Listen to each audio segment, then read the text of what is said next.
Well, we're out of time for today, but remember... God made you special, and he loved you very much. Bye! Bamboo! We are the grapes of wrath. We'll never take a bath. It is our style to seldom smile and never laugh. We are the grapes of wrath, so stay out of our path. There's no escape from cranky grapes. We are the grapes of wrath.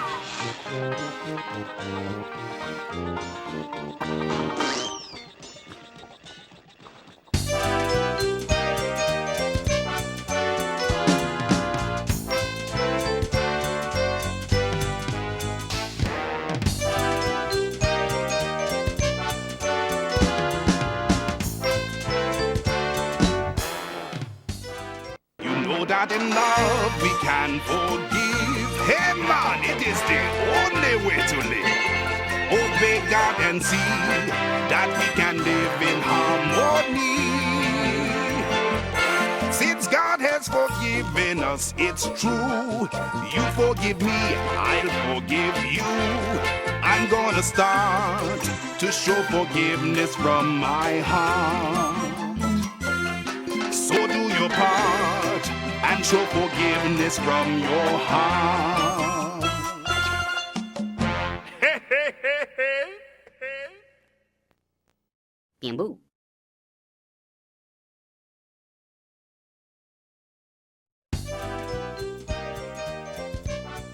Christmas 1993, we finished Where's God When I'm Scared? It was me, Chris Olsen, Robert Ellis, and Mike.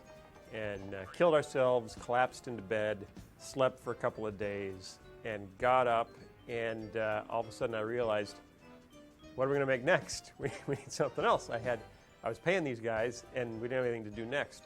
So I had written a puppet skit back in Bible college where I met Mike, called The Forgive-O-Matic. And I thought, okay, let's, I've got this puppet skit, I'll just throw that into production. Say, here, make this. Gave that to Chris and Robert to make while I figure out, a longer story. And so we started making that, which ended up replacing the silly song. The very first episode had the Water Buffalo song. The second episode had The Forgive-O-Matic, which I thought, this is cool, we'll do something different, every time here, which turned out not to be what our fans wanted. But it gave them something to do. And then I sat down to write the next thing, and way back in the very beginning, before Where's God When I'm Scared, one of the ideas that we threw around was spoofing classic literature. And we'd come up with a list of Bridge Over Pumpkin Pie and, War and Peaches. And one of them was The Grapes of Wrath. Phil and I went out to a restaurant, Thai restaurant, and actually, talked about what would the second segment be, and came up with this idea for Larry's Lagoon, sort of a Gilligan's Island spoof. Gilligan's Island isn't necessarily considered classic literature. I guess that's where we realized that we were both bigger fans of pop culture than we were of classic literature. And I guess that was probably kind of a turning point for VeggieTales. Because we started out, all right, what's next? Grapes of Wrath. And then next is Gilligan's Island, and we never, we made it back to classic literature with Madame Blueberry, which is based on Madame Bovary, and Hamlet. Great! Well, just guess where you think my ships are. Oh, okay. To be. Not to be. Drat. And then Mike and I had a discussion because we decided that Larry was going to crash the boat because he was daydreaming, because he's a dreamer, he doesn't pay attention. And we were talking about, well, what's his daydream? What is Larry's daydream that gets him into trouble? And Mike's idea was that Larry daydreams that his nose floats off of his head and floats around him. And it distracts him. Yeah, see, I thought that was much more creative and original than, smashing icebergs. I don't know how that would have worked actually now in retrospect. It's probably better that he was an ice-breaking captain. We made God Wants Me to Forgive Them in 1994, so we're still, a year before Toy Story. And we set out, to okay, we're going to build a little desert island with palm trees and stuff, and that was much more elaborate than anything we tried to do before. And we now had, I had a nicer space to record audio in because there was a little vault in this office that we had rented, so we'd go back in the vault. But we were right by the train line, and so if you listen to any of those early tapes, we'll be in the middle of a take, and then somebody will say, train, and then everyone just stops talking. Tape kept rolling, and then, okay, we're clear, and then we, hi kids, we're back into it again. About this time, people in Chicago started hearing, about there are these guys up on the north side making videos, and so they started sending us voice tapes. And one of them was a guy named Jeff Morrow, who turns out was the voice of Diggum from the old Sugar Smacks commercials. I'm so happy to see you forgiving each other. Which is pretty cool, and had done, Folgers in your cup, and just had this huge voice. It's like, oh, I love this voice. And so we cast him as Palmy, the palm tree, with the little coconuts that sing backup, which are both my wife. My wife is both the coconuts. And Jeff was the palm tree. And it was just so cool, because Mike and I could never, ever do a voice that big and rich. I remember when Jeff Morrow came in to record as the voice of Palmy. It makes me want to sing. Do you mind? And in one take, it's done. I'm like, now I see why there's professional voiceover talent, because they're really good at what they do. You know that in love we can forgive. It is the only way to live. God Wants Me to Forgive Them, show 2, that was so long ago. I didn't even have a computer then. We were just using a sequencer off one of my keyboards.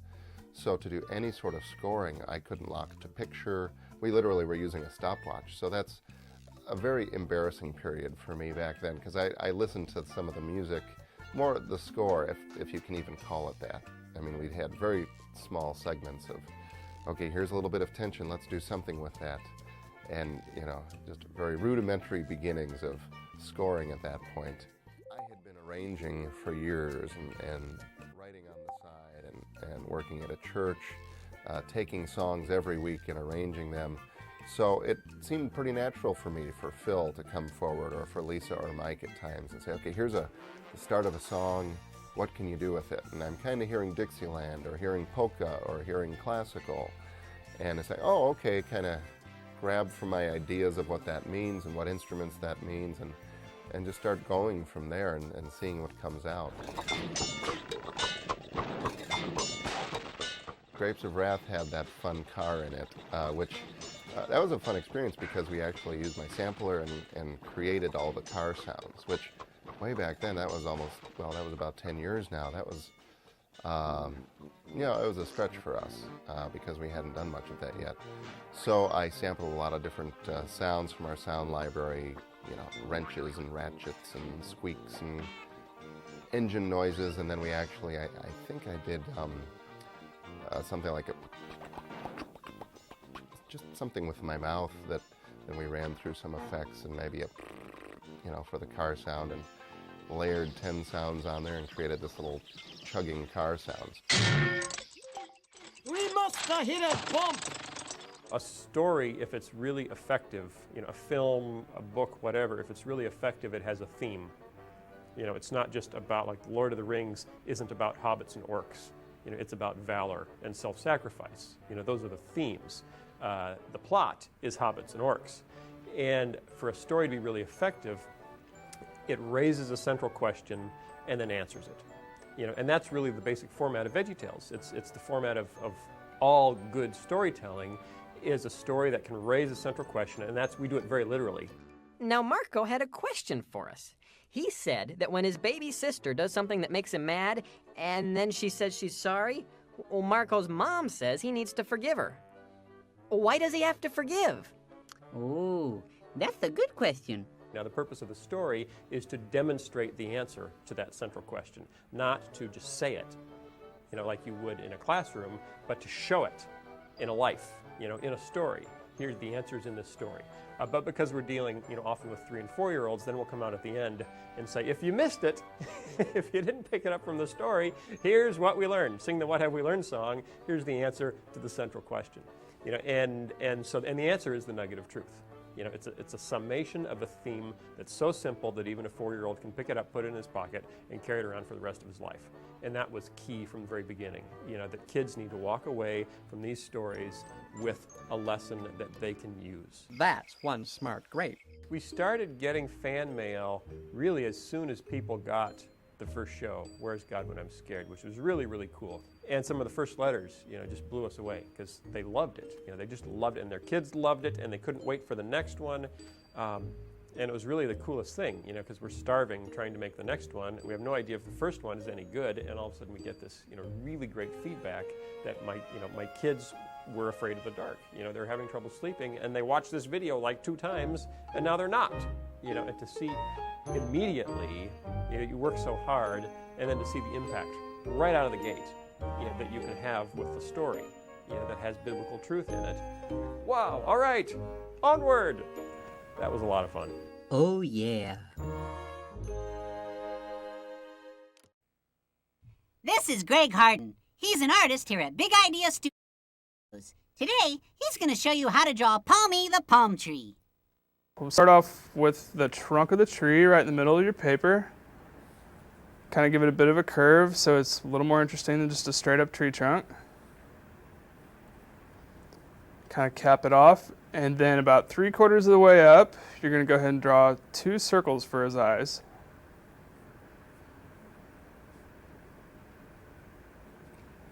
Go ahead and give him his nose, and the pupils in his eyes, looking straight out at us, and we'll give him a big happy smile. Let's put the eyelids.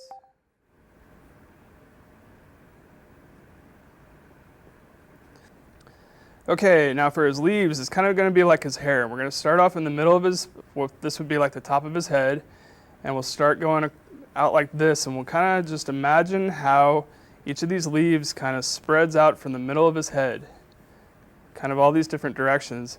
And then we'll start in the middle, and we'll draw one coming towards us, because a leaf from a side view kind of looks like this. But we're going to draw the point of it coming towards us right here. And then we'll draw another one going off like this. And another one right there. And then this one will kind of fall back behind. It would even kind of curve down back behind a little bit there. And another one going like that. Do some in the back. And if you think about how the leaves go dimensionally, they kind of go back here and they hide behind these 2 leaves in the front. And they come in the back. This will do the same. Kind of see it pop through the back. And we'll put another one there. So now we put the leaves on the tree. Try to spread them out so that they're not equally spaced.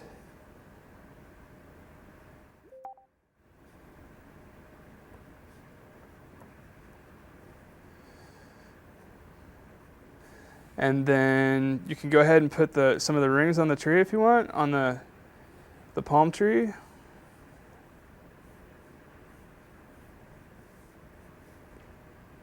Put highlights in his eyes. Go ahead and darken his eyes. And darken his mouth. And then I like to thicken up my line just to make it pop off of the page more and look better. And then don't forget to put the coconuts up here at the top of his head. And I think in the movie, they even have happy faces on them sometimes. You can do that if you want. You got Palmy. It seemed like a harmless story. You mean you want me to lie? A little fib couldn't hurt anybody. Until the fib took on a life of its own. Help! It's got me! This is a job for Larry Boy. Drop the asparagus. Why don't you come and make me, little purple man? If that's the way it's gotta be. Now, one plunger-headed hero must discover the truth as VeggieTales presents Larry Boy and the Fib from Outer Space. Now on DVD and VHS. If there's a space alien in this town, Larry Boy will bring him in. Sunday morning values, Saturday morning fun. From the studios of Big Idea. Any rumors caught your ear lately? Whoop? Huh? What? Well, there's a big one spreading all over Bumbleberg just like a weed. Hey, you're a weed. A weed? Terrible weeds popping up all over Bumbleberg. You're a talking weed. I'm a talking weed. You're a talking carrot. Your point was. There's only one man to call for a job like this.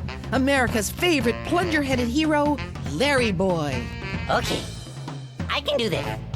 I am, after all, a superhero. But can even Larry Boy stop a rumor weed? Hasta la vista, weedy.